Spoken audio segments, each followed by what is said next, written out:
In the previous video, we revised equity valuation.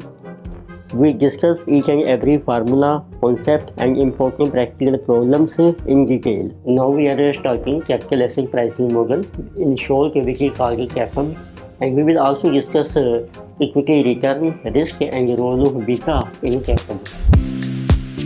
So, we know that equity investor has to determine intrinsic value of a share. So which is equal to present value of future dividends and sale price of share at required rate of return of investor. So this required rate of return, so this is determined by the CAPM, which is our main objective. And this required rate of return normally is taken as a current market rate of return on similar equity stock, which mainly depends upon equity risk. Which means we can say that required return of investor is market rate of return and which depends upon how much risk is present in equity. And this CAPM model, it determines the required rate of return on equity. It means CAPM is a model which helps to determine required return on equity. And this is determined after considering equity risk. So CAPM was developed by William Sharpe in 1964. According to CAPM, the required return on equity has two components. Number one is risk-free rate of return and second is equity risk premium. So just we can say that required return on equity, which is also called KE. So it has two components. Number one RF. RF is risk-free return plus beta into RM minus RF. So which measures equity risk premium. So let us see in detail what are these items. So here RF is a risk-free return, which is taken as a return on government security, which is also called a yield on government security, and most popular government security is treasury bills. So in case of India, these are issued by RBI on behalf of government of India. It means whatever interest you get on this treasury bill, this is taken as a risk-free rate. And in this formula now, beta is our equity market risk factor. So beta measures how much is market risk in equity. And this RM minus RF, here RM is market rate of return कि market में कितनी return चल रही है and RM minus RF means market risk premium. Risk premium होता है कि आपको एक्स्ट्रा रिटर्न कितनी मिल रही है. इट मीन जैसे extra return in market for one unit of risk. तो जब आप इसको मल्टीप्लाई करते हैं बीटा से वो बन जाता है इक्विटी रिस्क प्रीमियम. ये RM माइनस RF है आपका वन यूनिट के लिए कितना रिस्क प्रीमियम मिलना चाहिए एक्स्ट्रा रिटर्न और बीटा है कितने यूनिट्स रिस्क हैं इक्विटी में उससे मल्टीप्लाई कर दीजिए वो बन जाएगा इक्विटी रिस्क प्रीमियम. तो इट मीन्स कैपम का बेसिक पर्पज है कि हम के ई डिटर्मिन कर रहे हैं जिसका बेसिक फॉर्मूला है RF plus beta into RM minus RF. तो RF आपको दिया है RM दिया है. अब फ्यूचर में हम ये भी देखेंगे कि कैसे डिटर्मिन होते हैं और बीटा आपको दिया है तो बीटा कैसे डिटर्मिन है वो भी हम डिस्कस करेंगे. अब देखते हैं कैपम मॉडल को हम ग्राफिकली भी शो कर सकते हैं. तो आप ग्राफ ड्रॉ कीजिए जिसमें एक्स एक्सिस पर हम ले रहे हैं मार्केट रिस्क कितने हैं जो बीटा से मेजर होता है. वाई एक्सिस पे रिटर्न कितनी है चाहे वो रिस्क फ्री रिटर्न है मार्केट रिटर्न है इक्विटी रिटर्न है. तो ये शो कर रहा है जैसे जैसे बीटा इंक्रीज हो रहा है तो आपकी रिटर्न इंक्रीज हो रही है. तो पहले जब आपका बीटा जीरो है आप देख लीजिए जब बीटा जीरो है तो आपकी रिटर्न आ जाएगी RF के equal. It means when beta is zero at this point return है आपकी RF. जैसे जैसे बीटा इंक्रीज होगा रिटर्न इंक्रीज हो रही है. तो ये जो लाइन बन रही है इसको कहते हैं SML जिसे कहा गया सिक्योरिटी मार्केट की लाइन है. It means on x-axis we show equity market risk which is called beta and on y-axis we get required return on equity which is called KE. The line showing relation between beta and KE is called security market line. ये जो line draw हो रही है आपकी graphical line उसका नाम है security market line है. तो it show that with increase in market risk ये शो कर रही है जैसे जैसे बीटा इंक्रीज हो रहा है रिटर्न आपकी इंक्रीज हो रही है. So it means SML shows that with increase in market risk means beta of equity KE rises. KE means जो रिटर्न है इक्विटी की वो आपकी इंक्रीज हो रही है. तो इस लाइन में ये जो एंगल बन रहा है विद एक्स एक्सिस की जो पैरेलल लाइन है इसको हम कहते हैं slope of security market line है. It means the angle of SML with X axis is called slope of security market line है. अब मैथमेटिकली स्लोप का मीनिंग क्या होता है? Slope measures the change in equity return. तो आप देखेंगे स्लोप ये शो करता है जैसे जैसे इक्विटी के रिटर्न में कितना चेंज आ रहा है। जब आपका एक्स एक्सिस में चेंज हो रहा है, it mean this is with respect to change in equity market risk. तो एक्स एक्सिस में हमारा है मार्केट का रिस्क विच इज बीटा। तो बीटा में के चेंज होने से इक्विटी के रिटर्न में कितना चेंज हो रहा है, जिसे कहा कि slope of security market line है, और विच इज कहा कि slope of capital. So just we can say that slope of SML is equal to market risk premium for 1 unit of market risk। अब स्लोप क्या show कर रहा है? जब बीटा चेंज होगा रिटर्न चेंज होगी। मीन्स बीटा है आपका रिस्क के चेंज होने से कितनी रिटर्न आपको एक्स्ट्रा मिल रही है, तो उसको हम कहते हैं कि आपको मार्केट में रिस्क प्रीमियम कितना मिल रहा है for 1 unit of market risk, वो आपका स्लोप आ जाएगा। तो इसमें स्लोप का फार्मूला बन जाएगा, रिस्क प्रीमियम है आपका R M minus R F and किसी for 1 unit of risk in market. इसको मेजर करते हैं बीटा ऑफ मार्केट। तो मार्केट का बीटा हमेशा 1 ही होते हैं, क्योंकि ये मार्केट हमारी बेस होती है। एंड इट मीन्स जब आप 1 से डिवाइड कर रहे हैं तो आपका स्लोप रह जाएगा R M minus R F. तो now let us see different values of beta and its significance. So we have seen that beta of market is always 1, that is beta of market is equal to unity, because market index is taken as a base। Because equity beta is calculated as what is the change in equity return with respect to change in market return। It means market return or market index it is taken as base, so it is always 100%।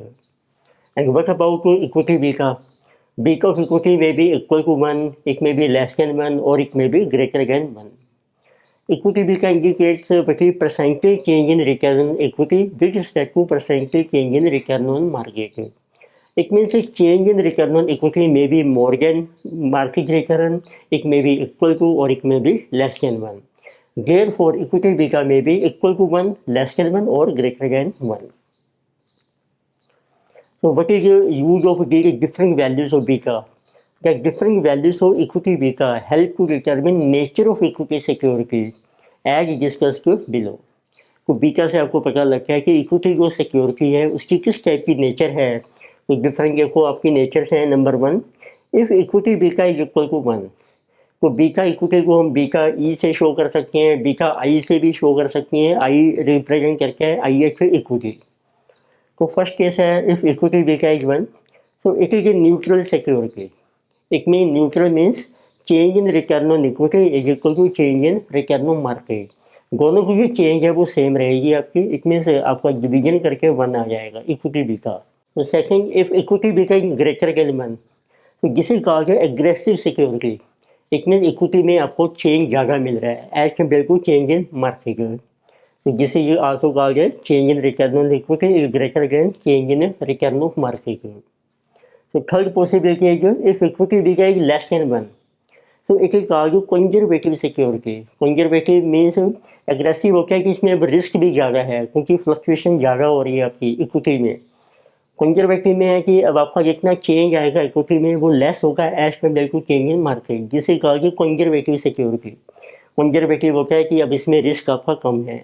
तो normally हम कहते हैं जितना high beta है high risk है, beta जितना कम होगा उतना ही कम रिस्क होगा।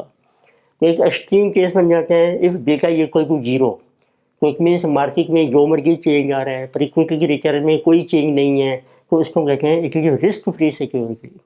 तो मोस्टली ये अप्लाई होता है गवर्नमेंट सिक्योरिटीज में जिसमें कोई चेंज नहीं आता है, रिटर्न फिक्स रहती है।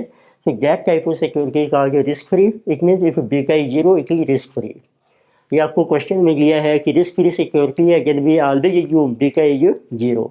It mean there is no market risk. तो अब देखते हैं कि कंपोनेंट्स क्या हैं आपके रिस्क फ्री रिटर्न के। तो जैसे आपने देखा कैपम में जो रिटर्न है इक्विटी की उसके 2 कंपोनेंट्स हैं, risk free return plus risk premium. अब ऐसे देखते हैं कि रिस्क फ्री रिटर्न के क्या कंपोनेंट्स हैं। तो risk free return means R F एक है कि 2 कंपोनेंट्स है। नंबर 1 होता है real rate of return. Real return होते हैं जब हम इन्फ्लेशन को कंसीडर नहीं करते हैं, but there is always some inflation in economy.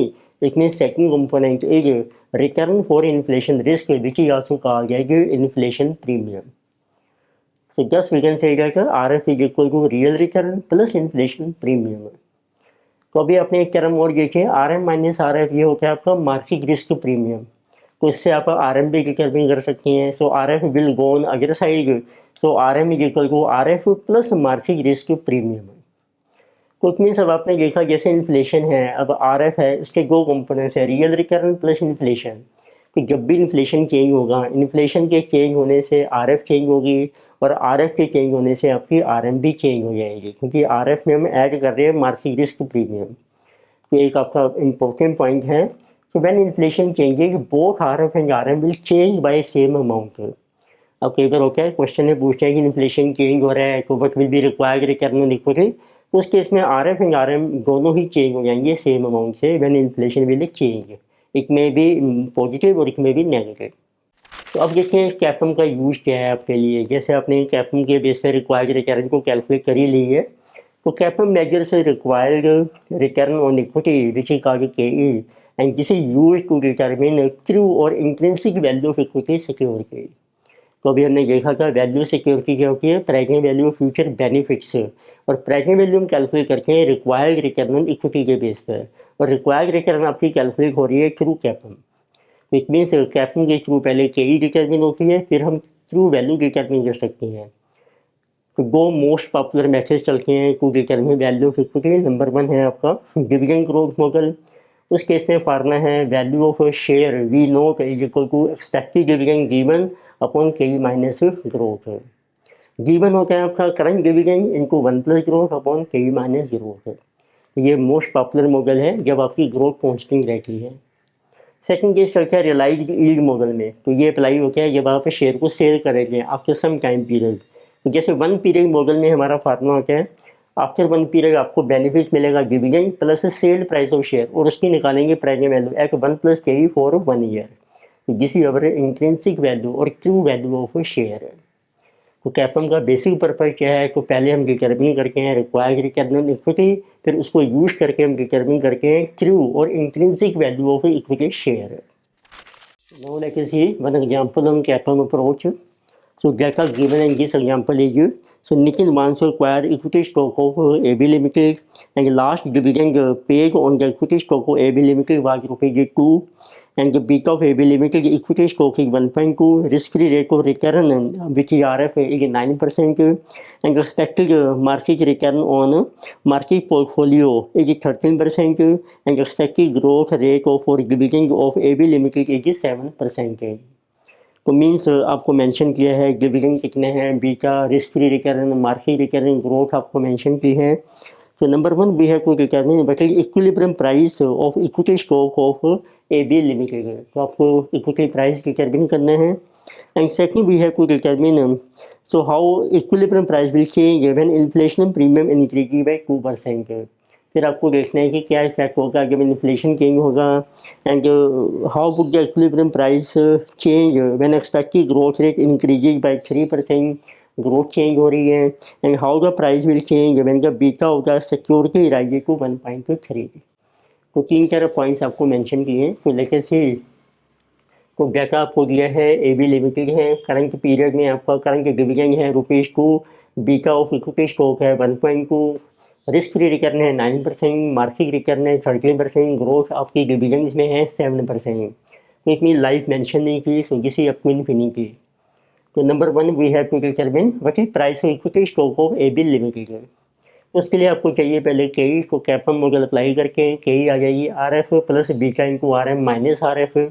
Are F is 9, beta is 1.2, R M is 13 minus 9, so this is 9 plus 4.8 is equal to 13.8%। So now we can apply formula for value of share. Formula है current dividend D naught into 1 plus growth upon K minus growth. So dividend is 2 into 1.07 upon K आपने calculate किया 13.8%, which is 0.138 minus growth है आपकी 7%, 0.07. So this is coming 2.14 upon 0.068. So equilibrium price of stock is rupees 31.47. which is also called the true or intrinsic value of a share. Then second we have to find out what will be equilibrium price when inflation increases by 2%. It means जब आपने inflation increase हो रहा है या inflation premium increase हो रहा है by 2%, both R F and R M will increase by 2%. तो इट मीन्स अब आपको आर एफ और आर एम दिए 9 and 13, so what will be new RF 9 plus 2% 11% and new RM will become 13 plus 2 15%। तो जब आर एफ और R M change हो गए उससे के ई भी चेंज हो जाएगी, so what will be new के ई, तो न्यू आर एफ है 11 प्लस बी का सेम रहेगा R M minus R F जिसकी कमी 15.1%। And what will be value share, formula same है, करंट डिविजन है वो सेम है 2 रुपीज़, ग्रोथ आपकी सेम है 1.07, कई चेंज होगी अब आपकी 0.158 माइनस ग्रोथ है 0.07, तो जिससे coming 2.14 upon 0.088, so which is coming to be rupees 24.32।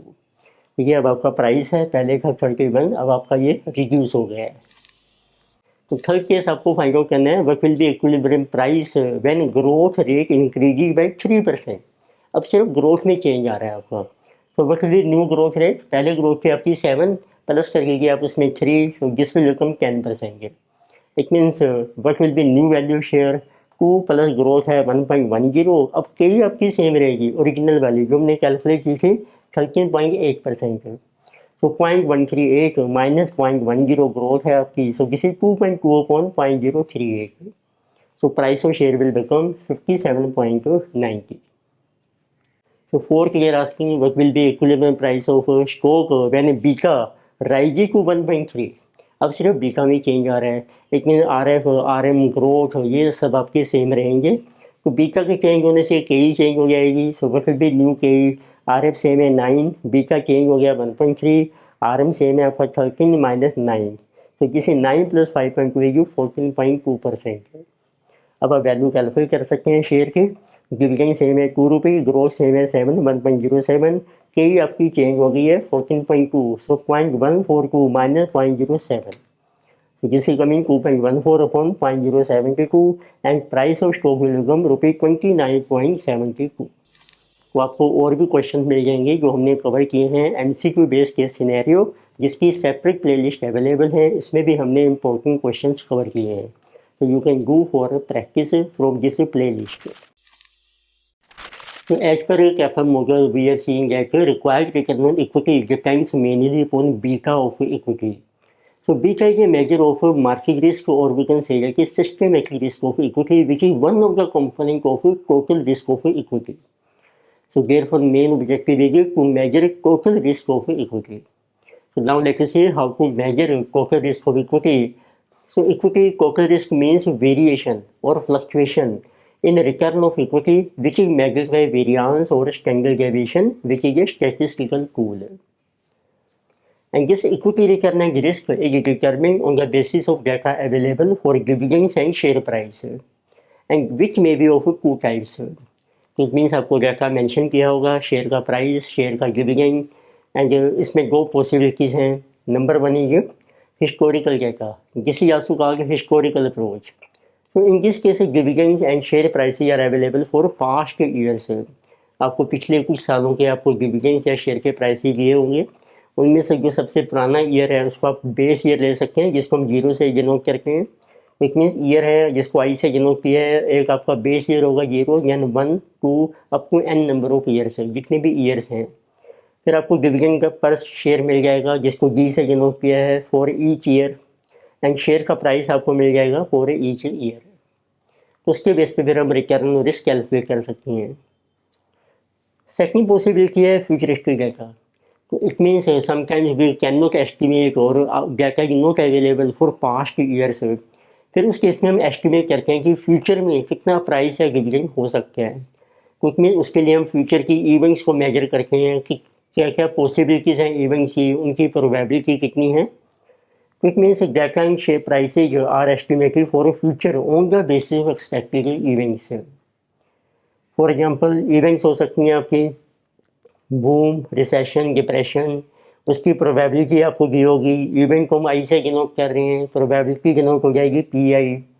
For example 40% है बूम की, 30% recession, 30% depression. Dividend per share आपको मिलेगा for each event, and share price is also available for each event. अब आपके पास दो पॉसिबिलिटीज़ हैं, और एक होगी हिस्टोरिकल अप्रोच, सेकंड होगी आपकी फ्यूचरिस्टिक या प्रोबेबिलिस्टिक अप्रोच है। अब देखते हैं दोनों अप्रोच में हम रिटर्न और रिस्क को कैसे डिटरमिन करेंगे। तो ये 2 कॉलम्स हमने शो किए हैं, historical and futuristic approach. Number 1 we have to determine return for each period और इवेंट। तो हिस्टोरिकल के केस में आपको हर साल की रिटर्न कैलकुलेट करनी है। फॉर एग्जांपल फर्स्ट ईयर की रिटर्न आएगी R1, जैसे G1 plus P1 minus P0 upon P0। फिर सेकंड ईयर की कैलकुलेट कीजिए आप R2, D2 plus P2 minus, अब P1 आपका वो बन जाएगा एक तरीके से बेस प्राइस या purchase price upon P1। Similarly for third year, fourth year, up to N years आपको रिटर्न कैलकुलेट करनी है फॉर ईच ईयर। सेकंड है आपकी फ्यूचरिस्टिक या प्रोबेबिलिस्टिक अप्रोच। उसमें हमें रिटर्न कैलकुलेट करनी है फॉर ईच इवेंट। तो इसमें सिर्फ एक ही साल का डाटा होगा। इसका मतलब है इसमें फार्मूला बनेगा division of I x event, price of I x event minus P0। P0 है आपका परचेज प्राइस, ये सेम रहेगा हर इवेंट के लिए, अपॉन P0। तो ये रिटर्न कैलकुलेट हो जाएगी फॉर ईच इवेंट। तो सेकंड हम डिटरमिन करेंगे एक्सपेक्टेड, जिसको कहते हैं एवरेज और मीन रिटर्न ऑन इक्विटी। तो हिस्टोरिकल अप्रोच में आपके पास रिटर्न्स आ गई हैं for any number of periods की, उनका कर लीजिए समेशन ऑफ रिटर्न ऑफ आई के ईयर, उसको डिवाइड कर दो नंबर ऑफ रिटर्न से। जैसे 5 साल की रिटर्न कैलकुलेट किया आपने या 7 ईयर की, तो एन से डिवाइड हो जाएगा, ये बन जाएगी आपकी एवरेज रिटर्न, जिसको हम कहते हैं एक्सपेक्टेड रिटर्न, ER से हम डिनोट कर रहे हैं। प्रोबेबिलिस्टिक अप्रोच में रिटर्न को मल्टीप्लाई कीजिए उसकी प्रोबेबिलिटी से और उसका कर लीजिए समेशन, डिवाइड कीजिए total probability by this is always 1। तो इट मीन्स 1 का कोई यूज नहीं है, आपकी एक्सपेक्टेड रिटर्न आ जाएगी return into probability and it's summation. अब आप डिटरमिन कर सकते हैं टोटल इक्विटी रिस्क, इसको हम डिटरमिन करते हैं बाय वेरिएंस और स्टैंडर्ड डेविएशन। तो वेरिएंस का फार्मूला है, रिटर्न है आपके पास फॉर ईच ईयर, उसमें से माइनस कीजिए एक्सपेक्टेड रिटर्न, ये आपकी वेरिएशन आ जाएगी, उसका कीजिए square and summation divided by n, तो वो बन जाएगी आपकी average variation which is called total risk in equity. अब देखिए अब इसका कर रखे हैं अंडर रूट, ये बन जाता है स्टैंडर्ड डेविएशन। तो स्टैटिस्टिकल मेजर है जिसे return minus expected means mean return, उसका स्क्वायर कीजिए विच इज कॉल्ड डेविएशन, उसका summation divided by n। Probabilistic approach में जो आपकी वेरिएशन है रिटर्न माइनस एक्सपेक्टेड रिटर्न, उसका स्क्वायर, उसको अपने मल्टीप्लाई करना है प्रोबेबिलिटी से, जेन्युइनिटी से समेशन, डिवाइड करेंगे total of probability which is 1, तो इसका मतलब 1 इररेलेवेंट है, और इसी का आप कर लीजिए अंडर रूट स्क्वायर रूट, जिसे कहा गया स्टैंडर्ड डेविएशन। तो ये आपका टोटल रिस्क आ जाएगा इक्विटी का। फिर इसी में से हम देखेंगे आगे अभी नेक्स्ट टॉपिक में कि इक्विटी रिस्क को कैसे क्लासीफाई करना है हमने systematic and non systematic risk में। सिस्टमेटिक रिस्क जो होता है वो बीटा से मेजर होता है, जो कैपम में यूज होता है। अब देखते हैं इसके बेस पर एक एग्जाम्पल डिस्कस करते हैं which will explain total risk of equity under historical and futuristic approach. Now let us see one example on measurement of equity risk. So data given in this example is so Mahindra Ventures Limited, an investment company, has invested in equity stock of different companies. So MVL wants to determine return and risk for equity stock of 2 companies whose relevant data is available as given below. So we are given data of 2 companies. Number 1 is equity stock of SW Limited acquired 5 years ago. The following information is available with respect to equity share of SW Limited. तो what is equity share of SW, इसमें आपको past 5 year का data दिया है। तो years हैं 1 to 5, average share price आपको दिया है 460, 497, 523, 556, 589 and dividend per share is given 30 to 50 rupees. Second is equity stock of RS Limited acquired at ₹150 which pays no dividend. The probable prices at which the stock may be sold for at the end of the current year with respective probabilities are given है। तो आपको current आपको purchase price दिया है and what will be expected price after 1 year वो आपको mention किया है। It depends upon different economic events आपको दी हैं, very low sale, normal sale, good sale, high sale and very high sale, and price is given and this probability is given. Now we have to determine number 1 expected return and risk means standard deviation of return for equity stock of SW Limited at end of current 5th year. तो पहले आपको SW Limited का return risk calculate करने हैं। तो आप देखिए SW में आपको पास्ट 5 ईयर का डाटा दिया है, so we can apply historical approach. Second आपको डिटरमिन करना है expected return and risk of equity share of RS Limited at end of current year. तो RS Limited में आपको फ्यूचर का एस्टिमेट की डाटा दिया है फॉर डिफरेंट इवेंट्स, तो जिसे प्रोबेबिलिस्टिक अप्रोच है। तो स्टार्ट करके हैं one by one. So number one we have equity stock of our SW limited. तो उसमें आपको पिछले 5 सालों का देखा गया है, तो इट मीन जो 1 ईयर है वो आपका 0 बन जाएगा, second, third, fourth and fifth year बन जाएंगे आपके रिमेनिंग 4 ईयर से। तो अपने सबसे पहले ईयर 2, 3, 4, 5 हैं, तो रिटर्न कैलकुलेट करेंगे। तो 1 को हमने बना लिया है बेस ईयर। तो रिटर्न का फार्मूला है आपका G1 plus P1 minus P0 upon P0 into 100। तो पहले साल की रिटर्न आ जाएगी। तो आप देखिए, अब जो सेकंड ईयर जो हमें दिया है उसका प्राइस है आपका 497 प्लस तो कोई डिविडेंड 33, जिसे जो डिविडेंड 33 प्लस 497 माइनस P0 जो प्रीवियस ईयर का प्राइस है वो आपको दिया 460 अपॉन 460 इंटू 100 है। तो जिस रिटर्न है कमिंग 15.22% है। ये सारी परसेंटेज में है। सिमिलरली फॉर थर्ड ईयर में अब आप जो सेकंड ईयर का प्राइस है वो आपका P0 बन जाएगा। मीन्स P0 क्या है, प्रीवियस ईयर प्राइस, P1 है आपका करंट प्राइस है। इसी तरीके से हमने रिटर्न कैलकुलेट किया है third year, fourth year, fifth year. अब अपनी कैलकुलेट करनी है एवरेज रिटर्न से जो पे किससे टोटल समेशन 57.56 और नंबर ऑफ रिकरेंस है आपके 4 पीरियड से। तो एवरेज रिटर्न का फार्मूला है एवरेज रिटर्न देखिए डिनोटेड है ER। It means expected return summation of RI upon N। Summation is our 57.56 upon 4। तो एवरेज रिटर्न इज 14.39% है। तो सेकंड जब आपको कैलकुलेट करना है RS ये जो है SW limited working risk standard deviation कितना है आपका। तो स्टैंडर्ड डेविएशन का एक बेसिक फार्मूला है R minus ER means variation कितनी है उसका कीजिए square, then you divide by N this will become average variation and its square root. अब हमने एक कॉलम शो किया है RA माइनस ER। RA है आपकी 15.22 माइनस 14.39, तो ये आपका डिफरेंस आ जाएगा 0.83। 12.88 minus 14.39 minus 1.51, 14.53 minus 14.39, then 14.93 minus 14.39.54। Then we take is square, ये इसका स्क्वायर कर दिया हमने। इसका समेशन है 3.280 इसमें पुट करके हैं समेशन 3.280 डिवाइडेड बाई 4, N है आपका 4, जिसे कमिंग 0.82005 उसका कर दीजिए स्क्वायर रूट, जिसे कमिंग स्टैंडर्ड डेविएशन 0.906 है। और हम ये भी कैलकुलेट कर सकते हैं कितने परसेंट वेरिएशन आ रही है आपकी। उसके लिए हम कैलकुलेट करते हैं कोएफिशिएंट ऑफ वेरिएशन, जिसे कहा जो परसेंटेज ऑफ रिस्क CV। उसका फार्मूला है standard deviation upon average return times 100। Standard deviation है 0.906 अपॉन एवरेज रिटर्न है 14.39 टाइम्स 100 है 6.30%। इतने परसेंट आपकी वेरिएशन है। तो ये वेरिएशन का मतलब होता है कि जो आपकी एवरेज रिटर्न है उसके कंपैरेटिवली 6.3% आपकी रिटर्न इंक्रीज भी हो सकती है या डिक्रीज भी हो सकती है। वेरिएशन होती है दोनों साइड, अप साइड और डाउन साइड।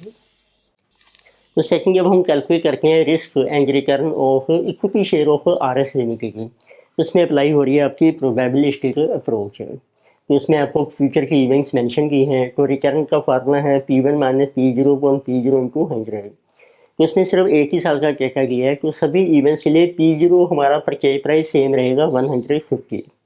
तो आप टेबल ड्रॉ कीजिए। इवेंट्स हैं आपके पास very low sale, normal, good, high and very high sales and जिस प्रोबेबिलिटी गिवन।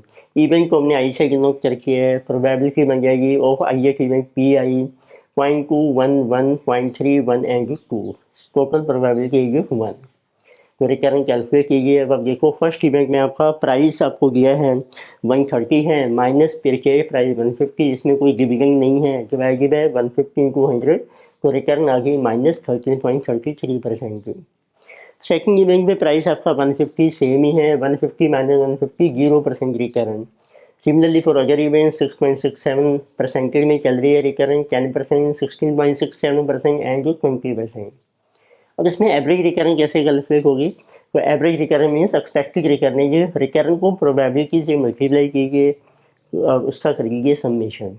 तो जिसे जो return into probability RI into PI, जिसे माइनस 2.67 0, 6.67 इंटू 0.1 0.67, 10 इंटू 0.33, 16.67 इंटू 1.67, ये हमने राउंड ऑफ कर रखे हैं टू 2 डेसिमल 22.24। इसका समेशन कर लीजिए 6.67% हमारी एवरेज रिटर्न आ जाएगी।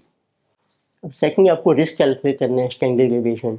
उसका फार्मूला है R I minus mean R जिसको एवरेज रिटर्न या एक्सपेक्टेड रिटर्न कहते हैं उसका स्क्वायर इनको करना है आपने प्रोबेबिलिटी से multiply, then you take its summation. तो ये है आपका देखो R I minus mean R I है -13.33 -6.67, दोनों माइनस थे तो प्लस हो गए -20, 0 -6.67 -6.67 6.67 -6.67 0। इसी तरीके से वेरिएशन आ गई है आपकी 10 -6.67 16.67 -6.67 10 20 -6.67 13.33। अब इसका स्क्वायर कर दिया हमने, 20 का स्क्वायर हो गया जैसे 400 इनको कर गया 0.2 प्रोबेबिलिटी से मल्टीप्लाई, देन यू टेक इसे समेशन इज 133.314। इसको पुट करके हैं फिगर में 133.314, नीचे आता है एन इसमें क्या है 1 ही होता है, टोटल जो प्रोबेबिलिटी है इसलिए इसका कोई यूज नहीं है, तो इसका अंडर रूट करके आ जाएगा आपका स्टैंडर्ड डेविएशन 11.55%। अब आप कैलकुलेट कर सकते हैं सी बी मीन्स कितने परसेंट वेरिएशन है, coefficient of variation. Formula same है, standard deviation upon average recurrence times 100। तो स्टैंडर्ड डेविएशन है 11.55 अपॉन एवरेज रिकरेंस 6.67 इंटू 100, इसमें वेरिएशन आ रही है आपकी 173.16%। नॉर्मली हम कहते हैं high C B means high risk, तो उसमें जो आर एस लिमिटेड का शेयर है इसमें बहुत ज़्यादा रिस्क है as compare to share of S W limited.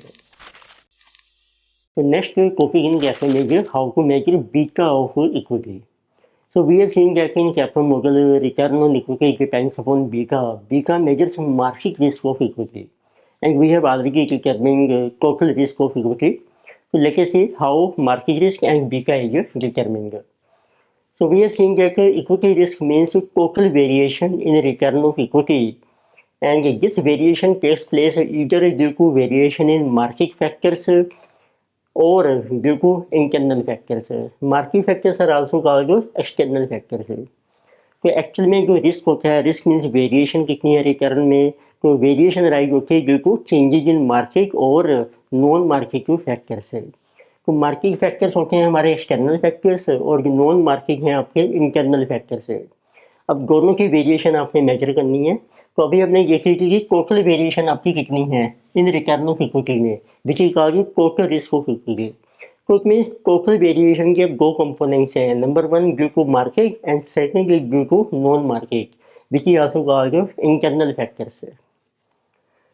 तो first let us see what are market factors क्या हैं आपके। तो it can be GDP growth, inflation rate, government policies favourable और अनफेवरेबल, एम्प्लॉयमेंट लेवल कितना चल रहा है कंट्री में, नेचुरल फैक्टर्स का क्या इफेक्ट है, क्लाइमेट है, फायर है और कोई भी नेचुरल कैलेमिटीज़ हैं। तो जब ये फैक्टर्स आपके फेवरेबल हैं देन वी से कि return will increase, and when these factors are unfavourable return will fall. तो it means there will be some variation in return of equity due to changes in these market और external factors.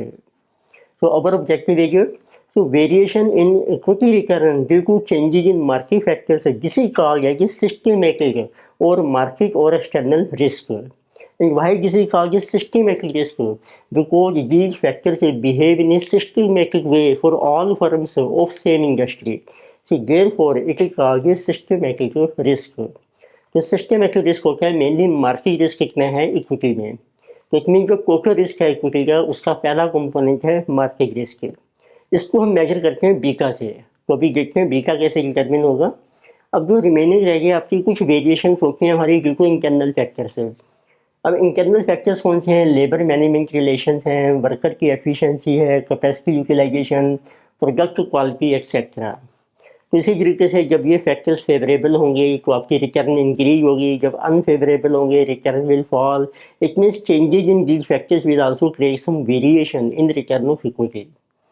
So therefore we can say variation in equity return due to changes in internal factor जिसे कहा गया है कि unsystematic और non market और इसलिए कहा गया इंटरनल और रेजिडुअल रिस्क ऑफ इक्विटी। तो इट मीन्स टोटल रिस्क में से आप माइनस कर लीजिए मार्केट रिस्क विच कहा गया सिस्टमेटिक रिस्क, बैलेंस रह जाएगा आपका नॉन मार्केट और विच कहा गया अनसिस्टमेटिक रिस्क। तो अब देखते हैं डिफरेंट स्टेप्स क्या हैं आपके जो आपको सीक्वेंस में फॉलो करने हैं। तो नंबर 1 स्टेप है आपका we measure total risk of equity. तो this we have already seen total risk means total variation कितनी है इक्विटी के रिटर्न में, तो उसको हम वेरिएंस से मेजर कर रहे हैं। दो फार्मूले हैं, हिस्टोरिकल और प्रोबेबिलिस्टिक अप्रोच। हिस्टोरिकल में था R I minus mean R means expected return, उसका स्क्वायर, उसका समेशन, ये टोटल वेरिएशन है, उसको डिवाइड किया एन से, ये बन जाएगी एवरेज वेरिएशन। और if it is probabilistic approach है then formula is R I minus mean R, उसका स्क्वायर कीजिए इंटू कर लीजिए प्रोबेबिलिटी एंड इट्स समेशन, तो इसमें एन जो है वो 1 बन जाता है because total probability is 1। Then second step is now we measure total market risk means कितनी वेरिएशन है आपकी मार्केट में, ये जो एक्सटर्नल फैक्टर्स हैं उसमें कितनी वेरिएशन है, उसको कहते हैं मार्केट रिस्क कितना है आपका। So it refers to change in market rate of return, उसके लिए हम देखते हैं मार्केट की रिटर्न में कितना चेंज आ रहा है, and market return is measured by change in market index. अब मार्केट को हम कैसे मेजर करते हैं, उसके लिए इंडेक्स नंबर चलते हैं, तो उसमें कितना चेंज आ रहा है वो आपकी मार्केट की रिटर्न आ जाएगी। सो फॉर इक्विटी शेयर भी tech market index of equity share की जब आप कैलकुलेशन कर रहे हैं उसके लिए बेस्ट इंडेक्स कौन से हैं, जो स्टॉक मार्केट के इंडेक्स हैं, जैसे बॉम्बे स्टॉक एक्सचेंज का है सेंसेक्स और नेशनल स्टॉक एक्सचेंज का है निफ्टी। तो जो भी इंडेक्स दिया होगा आपको उसके बेस पर आप चेंज कैलकुलेट कीजिए, वो आपकी रिटर्न आ जाएगी मार्केट की, और उसमें कितनी वेरिएशन है वो आपको कैलकुलेट करनी है। तो it means first we get market return for each period और इवेंट, इसमें भी हिस्टोरिकल अप्रोच है या प्रोबेबिलिस्टिक अप्रोच है, तो आपकी आर एम आ जाएगी I1 minus I0 upon I0 into 100। Second आपको डिटर्मिन करनी है एक्सपेक्टेड और एवरेज मार्केट रिटर्न, तो अब ये जो रिटर्न आई है आपकी मार्केट की फॉर डिफरेंट पीरियड्स के लिए, उसका कीजिए summation of R M upon N, ये होगी आपकी हिस्टोरिकल अप्रोच जिसे कहा गया ERM। और ये आपकी फ्यूचरिस्टिक अप्रोच है, फार्मूला बन जाएगा आर एम को मल्टीप्लाई कीजिए उसकी प्रोबेबिलिटी से एंड कैन टेक इस समेशन, तो ये आपकी आ जाएगी एवरेज मार्केट रिटर्न। फिर आपको डिटर्मिन करना है मार्केट में टोटल रिस्क कितना है, जिसे कहा गया टोटल मार्केट वेरिएशन कितनी है, तो उसका सेम फार्मूला है जैसे इक्विटी में निकाल लिया आपने। देखिए आपकी हिस्टोरिकल अप्रोच है, फार्मूला मिल जाएगा आर एम माइनस ERM, उसका स्क्वायर कीजिए एंड समेशन डिवाइड कर लीजिए एन से, तो ये बन जाएगा वेरियांस। इसमें हम सिर्फ वेरियांस ही ले रहे हैं, अभी देखते हैं इसका क्यों यूज है, स्टैंडर्ड डेविएशन यूज नहीं किया अभी हमने। और देखिए आपकी प्रोबेबिलिस्टिक अप्रोच है, यानी कि R M minus mean R M, उसका स्क्वायर इंटू प्रोबेबिलिटी और उसका कर लीजिए आप समेशन, तो जिसे कहा गया टोटल मार्केट रिस्क।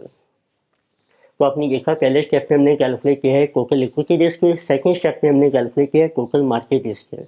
अब हम डिटर्मिन करेंगे कि जो मार्केट रिस्क है उसके कारण इक्विटी में कितनी वेरिएशन है, उसके लिए हम डिटर्मिन करते हैं बीटा ऑफ इक्विटी, वो है आपका स्टेप नंबर 3।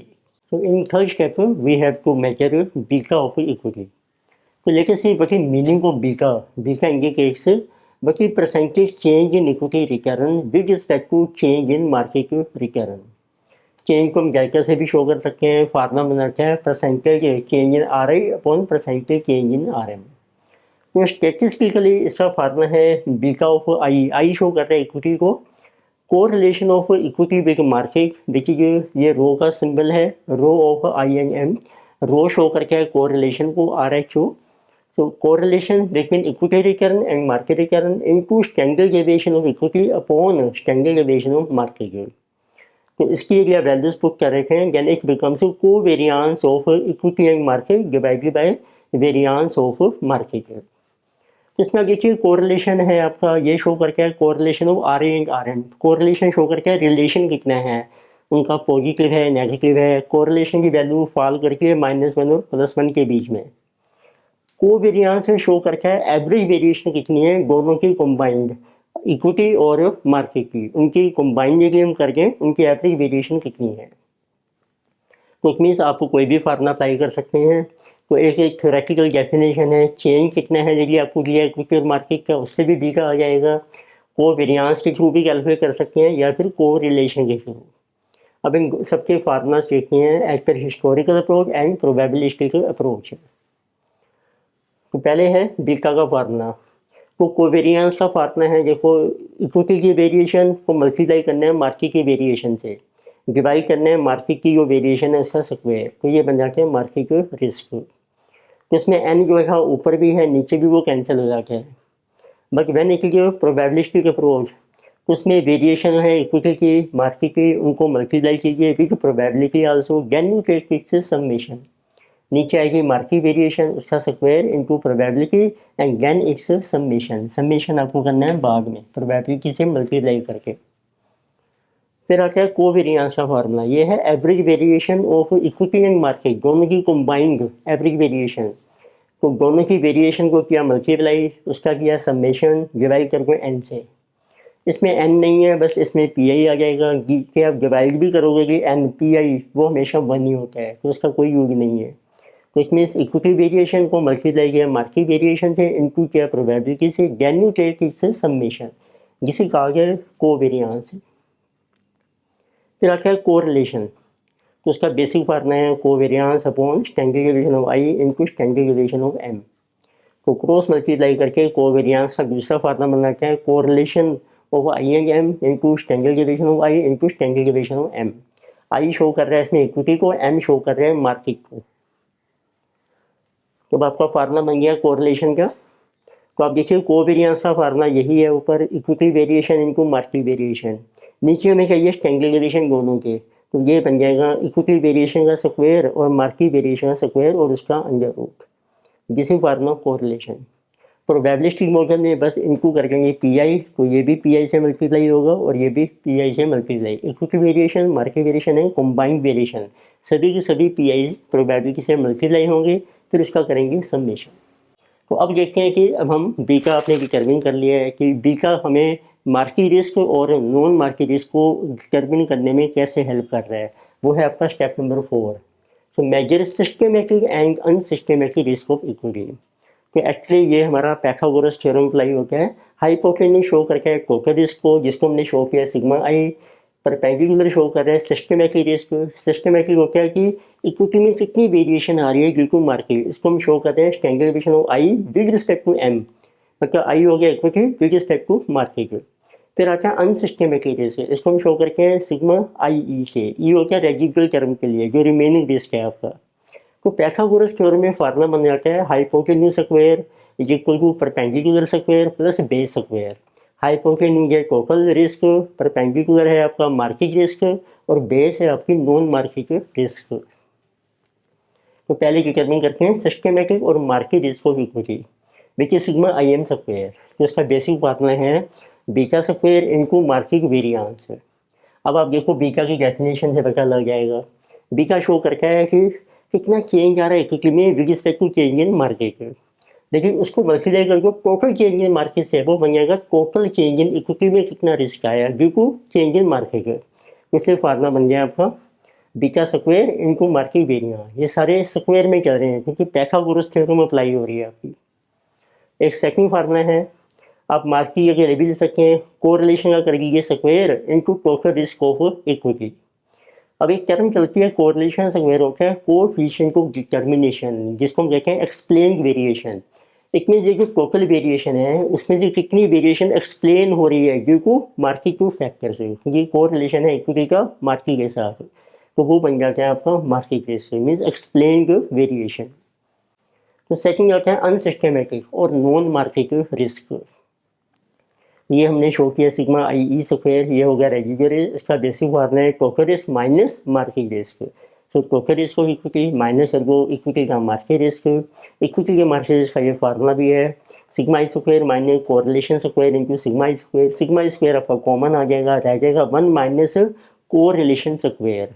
कोरिलेशन स्क्वायर का कोएफिशिएंट ऑफ डिटर्मिनेशन, जिसका नाम था एक्सप्लेन्ड वेरिएशन। तो जब 1 में से माइनस कर दोगे आप तो एक्सप्लेन्ड वेरिएशन रिमेनिंग रह जाएगी आपकी unexplained variation.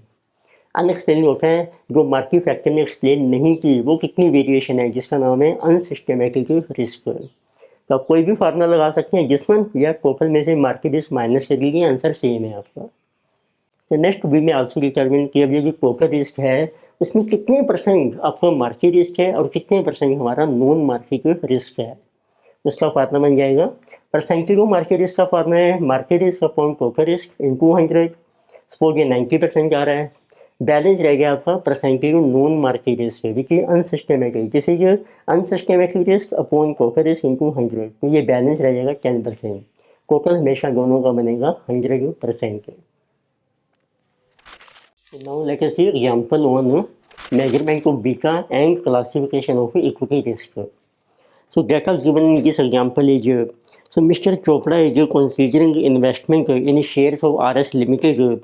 So he has following expectations of return on stock and market. तो आपको इवेंट्स दिए हैं, उसकी प्रोबेबिलिटी दे रखी है इवेंट की, return on are S limited stock is given in percentage 30, 25, 40, 20 and return on market is given 25, 20, 30 and 10%. So this is for four events with respective probability. So we have to determine number one expected return variance and standard deviation for return on RS limited. तो पहले अपनी equity share जो है उसके return और risk calculate करने हैं which is standard deviation, and then we have to calculate expected return variance and standard deviation for market return. So then we have to calculate covariance, coefficient of correlation between return of RS Limited and market and beta coefficient of RS Limited. And then we have to determine systematic and unsystematic risk for share of RS Limited. तो start करते हैं number one. तो first of all we have return variance and standard deviation for share of RSL limited. तो उसके लिए आपको probability दे रखी है इवेंट की. इवेंट आपको मेंशन नहीं किया है बट फोर इवेंट्स हैं विच इवेंट को हम आई से डिनोट करते हैं. सो प्रोबेबिलिटी की P I this is given 0.35, 0.30, 0.15, 0.20 and N is our total of probability which is equal to 1. Return आपको दिया हम आर एस लिमिटेड परसेंटेज में which is denoted by R I जिस इज 30, 25, 40 एंड 20. तो सबसे पहले आपको कैलकुलेट करनी है एक्सपेक्टेड रिटर्न मीन्स एवरेज और मीन रिटर्न. फार्मूला बन जाएगा रिटर्न को मल्टीप्लाई कर लीजिए उसकी प्रोबेबिलिटी से. सो this is return into probability 10.5, 25 into 0.3, 7.5, 40 into 0.15, 6, 20 into 0.24. So average return on stock of R S is coming 28%. फिर आपको रिस्क कैलकुलेट करना है वेरिएंस एंड स्टैंडर्ड डेविएशन. उसके लिए हमें चाहिए पहले वेरिएशन. आर आई जो है आपके पास जिसमें 30 माइनस मीन आर आई उसका difference 30 minus 28 2, 25 minus 28 minus 3, 40 minus 28 12, 20 minus 20 minus 8. फिर वेरिएंस का फार्मूला है इसका वेरिएशन का कर दो स्क्वायर इंटू कर दो probability. So 2 square 4, 4 into 0.35 this is 1.4. Similarly, this one 3 square 9, 9 into 0.3, 12 square 144 into 0.15, 8 square 64 into 0.20. तो this one is coming this and इसका कर लीजिए समेशन. ये बन जाएगा आपका variance of return on equity stock which is R S limited. Standard deviation के लिए आपको करना है इसका under root. So this one is coming 6.205. अब सेकंड हम कैलकुलेट करते हैं return variance and standard deviation of market return.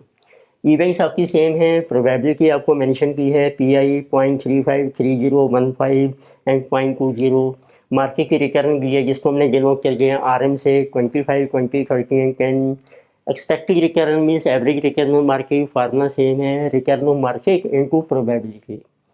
तो देखिए जिसमें 25 into 0.35, 8.75, 20 into 0.3, 30 into 0.15, 10 into 0.2.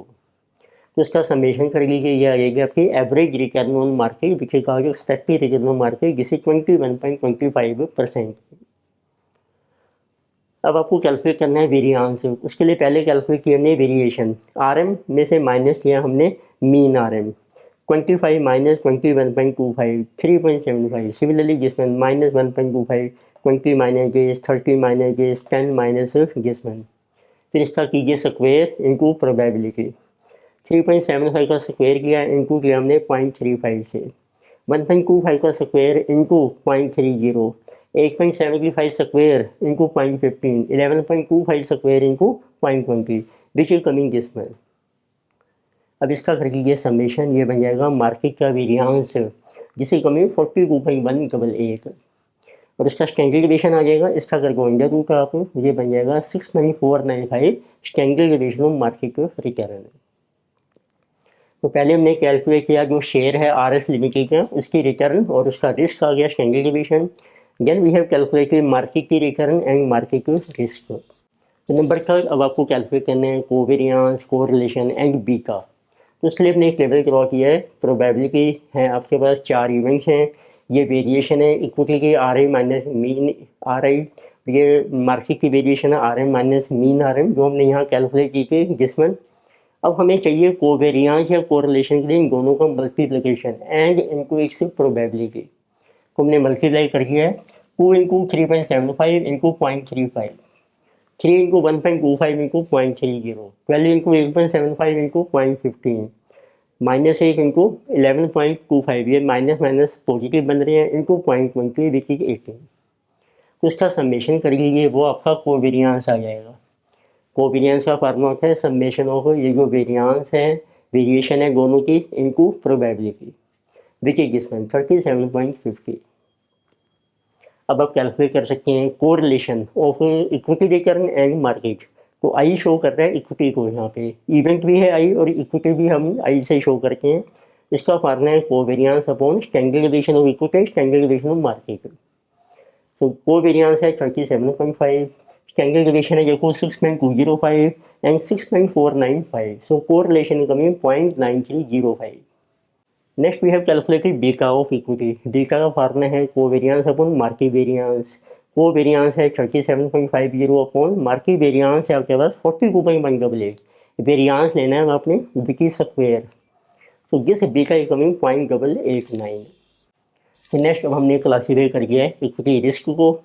Equity risk में दो कंपोनेंट्स हैं, systematic risk and unsystematic risk. Number 1 we have systematic which is also called market risk of equity, तो उसको हम denote कर रहे हैं IM। ये है इक्विटी का मार्केट रिस्क, ये चलता है वेरियांस में एज पर पाइथागोरस थ्योरम। तो मार्केट रिस्क है आपका इक्विटी का beta square into market variance. Beta है आपका 0.889, उसका स्क्वायर, मार्केट का वेरियांस है आपका 42.188, तो this one is coming 33.342।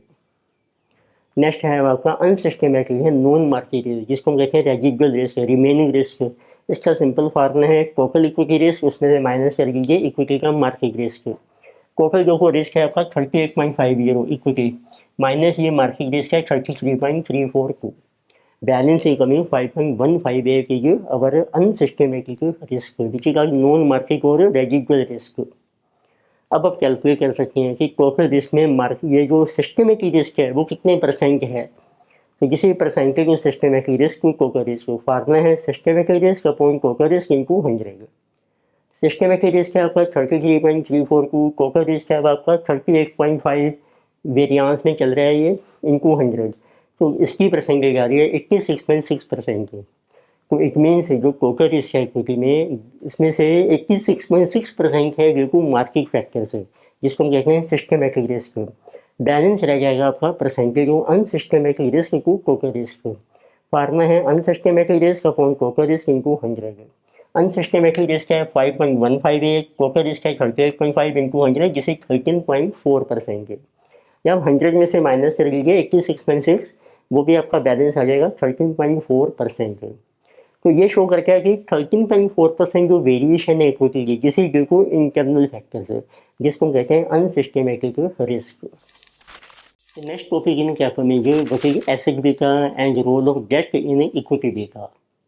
So we know that as per Kaplan model, our K depends upon beta of equity. K means required return on equity, and beta of equity its definition is what is percentage change in return of equity with respect to percentage change in market return.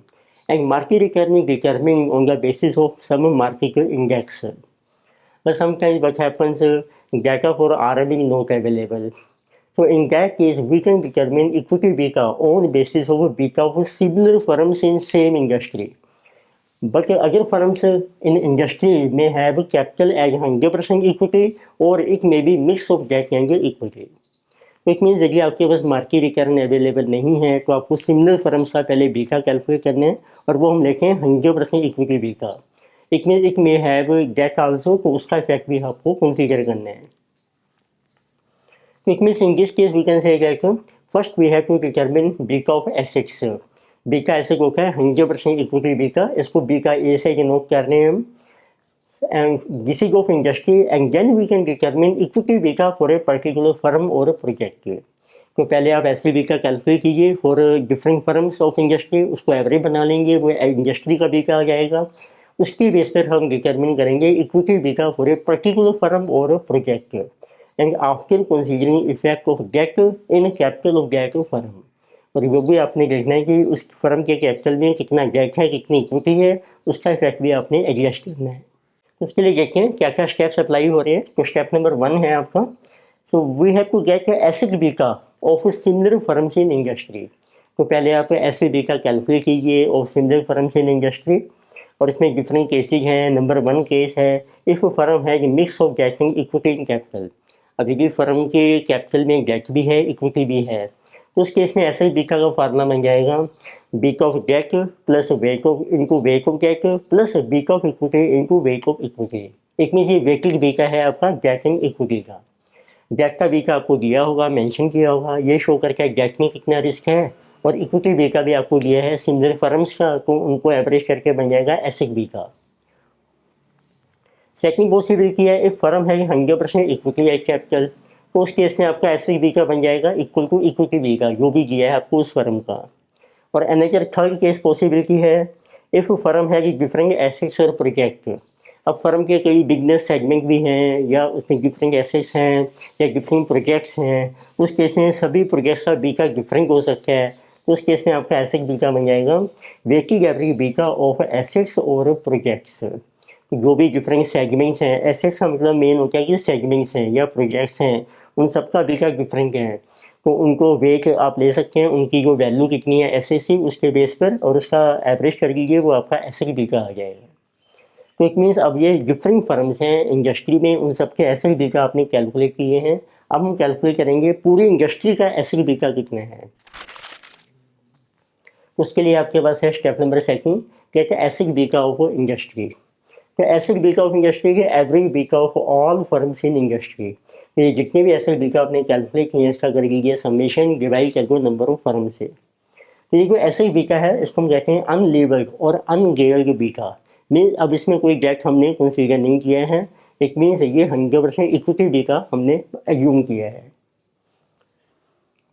Then we have step number 3। अब आपने determine करना है equity beta for a given firm और project. अब जो particular firm है उसका beta हमारा मिसिंग है इक्विटी का, वो हमने कैलकुलेट करना है। अब उसमें फिर डिफरेंट केसेस हैं। नंबर 1 इफ फर्म है ओनली इक्विटी इन इस कैपिटल। अब इस फर्म के कैपिटल में सिर्फ इक्विटी है, मीन्स 100% इक्विटी, फिर तो सिंपल है इक्विटी बीटा बन जाएगा आपका एसिड बीटा। ये जो आपने कैलकुलेट किया है यही आपका इक्विटी बीटा कंसीडर हो जाएगा। और सेकंड पॉसिबिलिटी है इफ फर्म है कि both dating equity in capital. अब यदि कंपनी के या जो फर्म है या प्रोजेक्ट है उसके कैपिटल में डेट भी है इक्विटी भी है, फिर आपका बेसिक फार्मूला है asset beta equal to beta of debt into weight of debt plus beta of equity into weight of equity. Beta of debt का वेट क्या है, debt upon debt plus equity beta, equity का weight है equity upon debt plus equity. Means total capital में कितना proportion है date का और कितना प्रपोर्शन है इक्विटी का।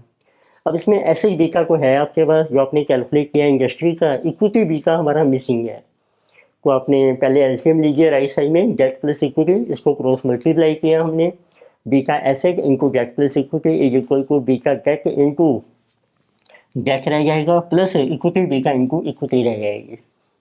अब ये इक्विटी बीटा मिसिंग है, तो उसके लिए बीटा डेट इंटू डेट इसको इधर ट्रांसफर कर लीजिए, तो ये बन जाएगा equity beta is equal to, देखो इसको मैंने ओपन कर दिया है, asset beta into equity plus asset beta into debt, ये इधर करके माइनस हो गया बीटा डेट इंटू डेट, और इक्विटी जो थी ये ट्रांसफर होगी डिवाइड करके हमने, डिवाइड बाई इक्विटी। तो आप देखेंगे फार्मूला बन गया acid beta into equity upon equity cancel होगी, रहेगी एसिड बीटा प्लस इसमें आप देखेंगे डेट कॉमन आ गया, ये रहेगा beta asset minus beta debt into debt upon equity, ये बन गई डेट इक्विटी रेशो। तो इतनी डेट का जो इफेक्ट था वो अब इसमें एडजस्ट हो गया है। तो इक्विटी बीटा का फार्मूला बन गया है asset beta plus asset beta minus debt beta into debt upon equity. और कई बार होता है अब आपका कि डेट जो है रिस्क फ्री दिया है हमें, if debt is risk free it means beta of debt is zero, और उसके इसमें डेट का बीटा जीरो हो जाएगा, तो ये वैल्यू जीरो हो गई, फार्मूला रह गया एसिड बीटा आपका कॉमन आ गया, तो इक्विटी बीटा ये acid beta into 1 plus debt equity ratio. और थर्ड पॉसिबिलिटी है जब टैक्सेज भी आपको मेंशन किए हैं क्वेश्चन में, उसका क्या इफेक्ट होगा, role of corporate taxes. Tax का बेनिफिट होता है कि हमें जो डेट के ऊपर इंटरेस्ट पे करके हैं उसके ऊपर टैक्स सेविंग मिलती है और वो पूरी लाइफ मिलेगी, क्योंकि हमारी एजम्पशन होती है फर्म इज गोइंग कंसर्न। तो इसमें जो टैक्स सेविंग है इंटरेस्ट की, वो हमारी परपेचुटी बन जाती है। उसकी हम कैलकुलेट करेंगे आज की डेट में कितनी वैल्यू है। तो it means if tax rate applicable to a firm, then firm gets a tax saving, this is called tax shield on interest which is paid on debt and this is perpetually means for whole life. तो बड़ी value of this tax saving, तो formula बन जाएगा tax saving है interest के ऊपर, उसको capitalise कर लीजिए जो हमारी रिटर्न है डेट की, which is called cost of debt. Interest का फार्मूला क्या है, tax rate into cost of debt into date.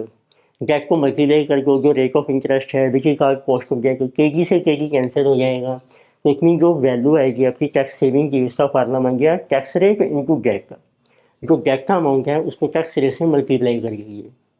तो it means now what will B total date of firm, जो टोटल डेट एक लाइबिलिटी है, ये हमारा बेनिफिट है, जो टैक्स सेविंग मिलनी है वो उसमें से माइनस हो जाएगी, माइनस की इंटू जी। तो इट मीन्स अब नेट डेट रह जाएगा आपका डेट इंटू वन माइनस की, डी कॉमन आ गया, वन माइनस की, एक तरीके से डेट बन गया आफ्टर टैक्स से। तो उस केस में आप देखो इस फार्मूले में क्या चेंज आएगा, अब जो डेट इक्विटी रेशियो आप ले रहे हो डेट को हमने लेना है आफ्टर टैक्स से, तो आपका फार्मूला बन जाएगा just equity beta is equal to S B का प्लस एस बी का माइनस डेट बी का इनटू डेट इक्विटी रेशियो, इसको बना लीजिए आप आफ्टर टैक्स से। तो ये टैक्स का जो इफेक्ट है वो हमारा एडजस्ट हो जाएगा। तो इक्विटी बीटा को हम कहते हैं लीवर और गेयर बीटा। अब इसकी बेस पे डिस्कस करते हैं एक फुल एग्जांपल, उससे आपको ये सारे कॉन्सेप्ट क्लियर हो जाएंगे। Now let us see example based on asset beta and the role of debt in equity beta. लेकिन और भी इम्पोर्टेंट क्वेश्चन है जो हमने एमसीक्यू बेस्ड केस सिनेरियो में कवर कर रखे हैं, तो प्रैक्टिस के लिए आप वहाँ से भी कर सकते हैं और उसकी सेपरेट प्लेलिस्ट अवेलेबल है which you can find on our channel. तो let us see data given in this example, so we are given debt equity of PQ limited is rupees 410 crore and debt is 170 crore. Printer division segment value is attributable to 74% and which has an asset beta of 1.45 and balance value is applied on lap of division which has an asset beta of 1.20. तो PQ limited की date beta है 0.24 है।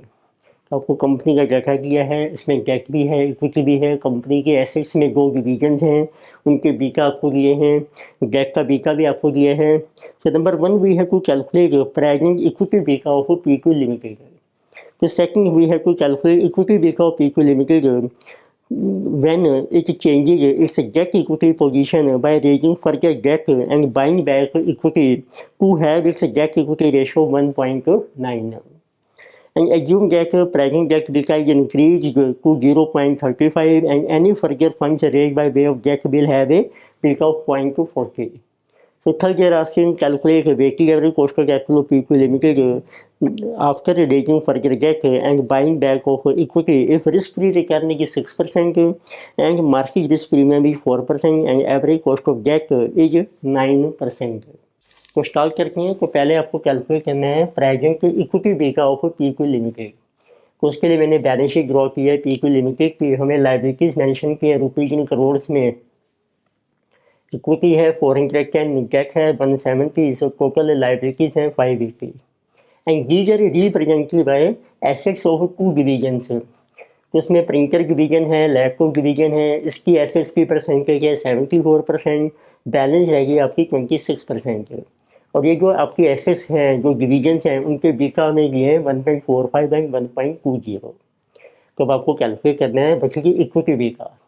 तो उसके लिए पहले calculate करेंगे हम, और बीटा ऑफ डेट आपको मेंशन किया है 0.24।